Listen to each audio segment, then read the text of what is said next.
I think that's my favorite NSV, so non-scale victory, Yeah. is definitely being able to fit in an airplane bathroom. So like, Yeah. even if I don't have to pee now and I'm on a plane, I purposely go into the bathroom and I'll like stand up, do a total 360, and I'm just like, wow, I could still fit in this. And it's mind-boggling to me because I was the person who had to buy 2 airplane seats forever, every family vacation, everything. Like if we didn't buy 2 airplane seats, then my little sister had to sit next to me because I would take up more than half her seat, you know?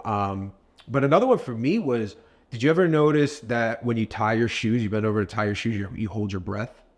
Oh yeah. Yeah, that was a huge one. And I feel like no one really talks about that one either.